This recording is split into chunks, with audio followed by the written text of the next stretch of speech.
First, let's start with this case. We have a 4-year-old son. Let's call him Liam. My brother is single with no kids. He volunteered to watch Liam twice a week. We offered to pay multiple times, but he refused. Everything seemed to be going great. At least that's what I thought. Yesterday, I saw some pictures on Facebook where someone tagged my brother. It looked like they were at a stranger's house with other kids, and he was cooking for them. I asked him why my kid was in a stranger's house, and he just laughed and said, "Oh, that's not a stranger. It's my girlfriend's place. She has 4 kids, so I thought I'd take Liam for a play date again." Again, I asked, "Wait, you've done this before?" He goes, "Yeah. Funny story, that's actually how we met. She brought her kids to the park. I had Liam with me and we hit it off. What's the problem? It's not like I left him unsupervised." I said, "So you used my kid to pick up a single mom, and now you've been taking him to her house without even telling me? Playing house? Cooking for the crew as she captioned the pics? I'm so mad at you. You didn't even ask me." And he fires back with, "You trusted me enough to leave your kid in my care, and now suddenly I'm irresponsible? Screw off.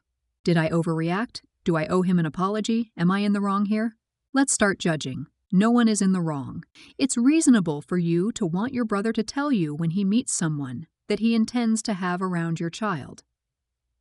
Play dates at the park are out in public, but going to the home of someone that you don't know anything about and that he's literally just met recently is something any parent be concerned about. But your brother doesn't know that because he's not a parent. He figures that he met this person at a park and they have children and the kids get along. So what's the big deal? If you trust him, you must trust his judgment. What he's missing is that trust is an ongoing, active thing.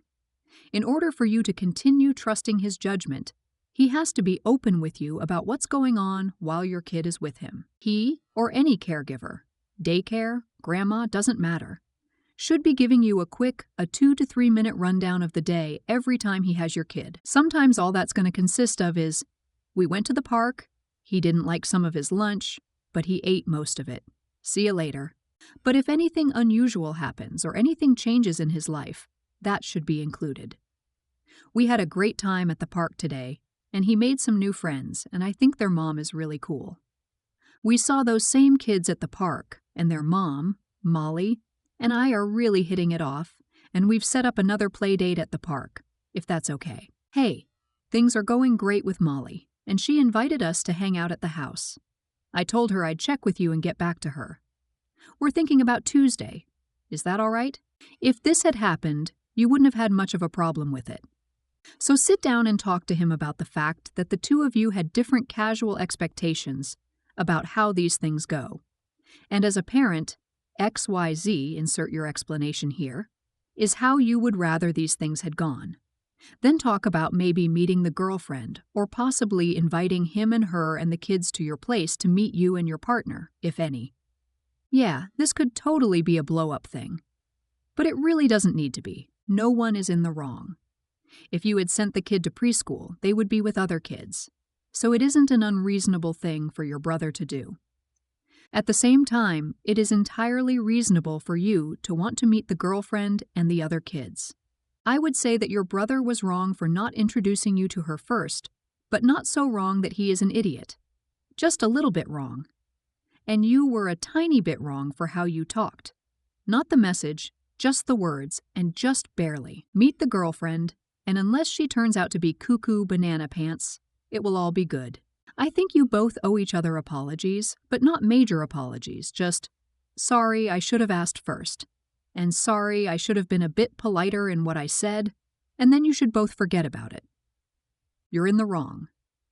I understand being a little surprised, but really, did you never once ask him, or your son, what did you two do today? So apparently you weren't all that concerned about his judgment if you never even asked. It would have been fine to say, "You know, it freaked me out a little to see son's pic online. Please let me know, /check with me, /whatever, before you take him to other people's houses." But to jump straight to, "You used my son, playing house," you sound really distrustful and ungrateful. I'd be offended as hell too if I was your brother.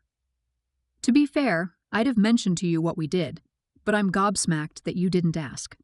Also, gobsmacked 4-year-old didn't tell you all about it, in great detail. That's just something you do. No matter how much you trust somebody, it's very typical to say, "So what did you two get up to today?" Next up, so I, 24F, work at a high school with my coworkers, Carrie, 29F, Leslie, 26F, and Marissa. All of us get along well. We eat lunch together every day and go out for drinks to distress from work lull. Leslie and Marissa are a lot closer to Carrie than I am, for context. 2 weeks ago, Carrie made a group chat with our coworkers for her 29th birthday party, but I wasn't included. I didn't know until Leslie asked me what present I was buying for Carrie. When I told Leslie that I didn't know about the party, she asked me if I was arguing with Carrie. Honestly, I wasn't mad about not being invited.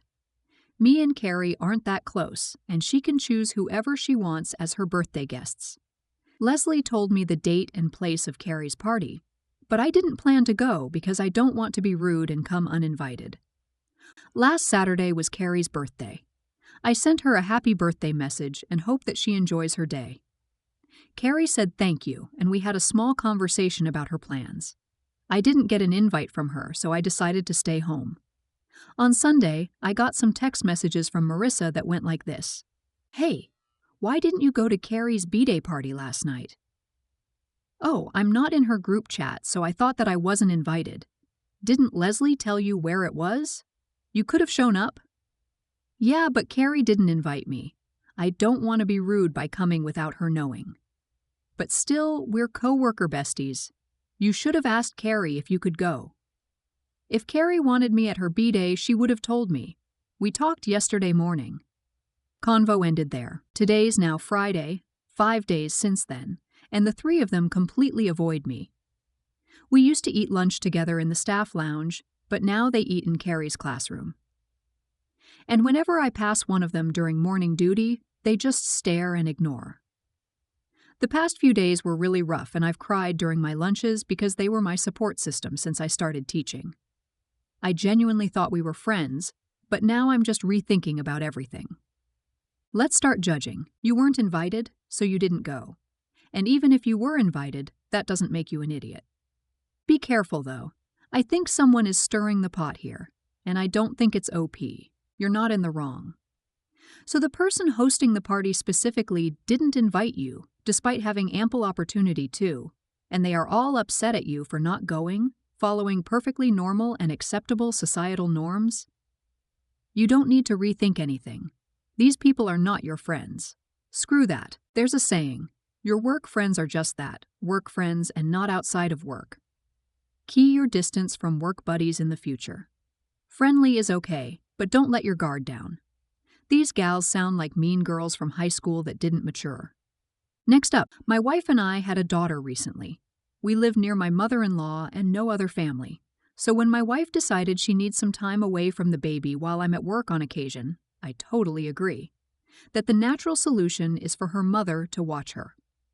My mother-in-law is thrilled about this idea. My mother-in-law has been wonderful to me and is great with our daughter, under our supervision. The problem is that when we first started dating, I discovered that mother-in-law had spent years in prison for neglecting my wife's terminally ill father, causing him to suffer a drawn-out, needlessly painful death. I didn't say anything to my wife, assuming that one day she would tell me. She didn't. Up until recently, I decided I wouldn't say anything, as I didn't want to tell my wife I had hid this for so long, or lie to her and pretend I just found out. My wife became frustrated with me not giving her a reason why it wasn't okay for her mother-in-law to watch our baby. And no matter what excuse I came up with, she kept persisting. I finally broke and told her what I knew. My wife was very upset and angry. I hid this from her. According to her, the situation was that her mother was taking care of her father. His needs started escalating beyond what she could meet or receive help with, and it spiraled out of control. My wife has forgiven her mother and says mother-in-law is very apologetic and has paid more than enough already. She thinks I'm the idiot for hiding what I knew, refusing to let mother-in-law watch daughter over unfortunate circumstances that happened years ago, and cruelly depriving our daughter of a relationship with her only grandparent. I think the incident shows a serious lapse in judgment. And I think my wife is the idiot for refusing to recognize the seriousness of mother-in-law's crime. That having her watch our daughter could put her in danger. And that there are worthy alternatives, like a nanny or one of our friends. Am I in the wrong? Edit to add comment to Ope. That is what my wife has said. She says that his needs just escalated beyond what mother-in-law could provide, and she was unable to find resources to help. It started with minor things, but it spiraled out of control from there, and mother-in-law didn't get help until far too late. He was found dehydrated, emaciated, covered in bed sores and human waste, etc., and he was without his medications for weeks. After being charged, mother-in-law then fled and evaded arrest. I think that played a role in her sentence. Let's start judging. You're not in the wrong. I work in senior adult care. The amount of neglect or abuse that would have had to occur in order for this to be dealt with in criminal court, and for her to actually serve years, is absolutely horrifying and heartbreaking. She absolutely should not be left alone with someone vulnerable. No one is in the wrong. Both are reasonable perspectives. But wifey knows mom and the situation better than you do. You only know what you've read. If you have no other indication to suggest that grandma might be harmful to the baby, I'd trust your wife's decision. I doubt your wife put her baby in harm's way to spare hurting her mom's feelings. No one is in the wrong. You're trying to protect your child. Your wife has a different perspective of what actually happened than what you would have found out from reports or the paper. Though I would be curious how the neglect went on for so long, and your wife didn't realize it was above your mother's abilities and find alternative care help. I think you need to explain to your wife what you read and have a calm convo about the situation to put your mind at ease. Or not. But then you'll both be clear about how each other feels. This is going to be a bad convo because it has to be highly sensitive, given it surrounds her father's painful death at her mother's hands. But if you want to have a healthy marriage and your child have a relationship with her grandmother, this needs to happen. However, you are an idiot for hiding it for so long. This could have been talked about before it was this emotional and on edge. Next up, basically my husband thinks I, 28F, am a jerk for not saying thank you about baby-related tasks. We have a 7-month-old and we both work full-time, a few days during the week remotely, and twice a week the LO goes to daycare. I'm up every day at 6:15 a.m. to pump. Then I get the baby up and ready if he hasn't woken up already, make sure he's changed, has a bottle, has breakfast, is dressed, and is happy while husband is still asleep or just getting on his work computer. I telework with LO on Mondays and Wednesdays. DH is there both days. But I don't really get anything done, which is really frustrating because I'm still training in my job, and I get anxious trying to balance LO and work. Tuesdays I'm out the door bringing LO to daycare by 7:30 while husband is usually still in the shower. He usually asks me to let out the dogs because he's running late. I pump during the day to feed LO, which also takes time out of my day. I make dinner every day, and I almost always feed the baby dinner too. We play on the floor while husband is on his phone on the couch, which is a little irritating because his baby is doing cute things. Then I start bath time at 7, and spouse will usually fill the baby tub for me. He'll also warm a bottle for me. Then I put LO to bed and we watch TV for a while. I unload and reload the dishwasher and try to start a load of bottles in the sterilizer. If LO gets up in the middle of the night, he'll warm a bottle, and I'll change and feed LO and get him back to bed. I miss sleeping a bit longer on Saturdays. It'd be nice if I could go back to sleep after pumping in the AM on Saturdays, but husband is usually still asleep. All of this is to outline my mental load. But every time my husband does something like unloads the dishwasher, puts dishes in the dishwasher, or does the bottles, etc., he makes a giant stink. Did you see I did the dishes? Did you see I did the bottles?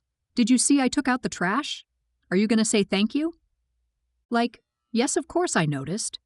But these are things I do all the time, and they are expected of you too. I don't care if I get a thank you. Like the other day, I cleaned your work desk because it was horribly dusty. Take your dirty dishes every day, and tidy the baby's room, but I didn't get a thank you. I also don't make a stink about not getting a thank you. Why is it necessary for me to thank you when I have a million other things on my mind? So I say thanks for doing that. But then he gets grumpy that my tone is hateful. I just don't have the capacity to be all gushy and grateful that he did things that are expected. Am I in the wrong for not thanking him? I just think it's crazy to constantly say thank you for tasks like this. Let's start judging. You're not in the wrong. Do the same to him, every single time. And remind him to tell you thank you as well for doing 90% of the tastes every day. So, you're raising 2 kids, huh? Sounds like it'd be easier to be a single mother with the baby than it is to also be parenting your husband and fulfilling his expectation of gratitude anytime he deigns to do anything remotely useful. Maybe keep a list of everything each of you do for the baby, each other, or the household for a couple days, and compare them so he can see that he's expecting you to do 99% of the work and all of the mental load. Don't forget to include when you take time to plan things or make lists or check whether a task needs doing. Obviously, it'll be an extra thing for you to do, which sucks, but if he's a remotely decent human being, he'll see how badly he's failing you. You're not in the wrong. Well, except maybe to yourself. If you knew he was an utter failure at pulling his weight around the house and had a baby with him before getting that problem straightened out first, you're not in the wrong. But you may be inadvertently contributing to this dynamic further without realizing it. Then I start bath time at 7, and spouse will usually fill the baby tub for me. He'll also warm a bottle for me. He's not doing those things for you. He's doing those things for your baby. You need to have a very serious conversation with him during a neutral moment about the imbalance in your mutual responsibilities. Also, if your job is being jeopardized because your baby stays home on your remote days, it's time to get daycare on those days as well.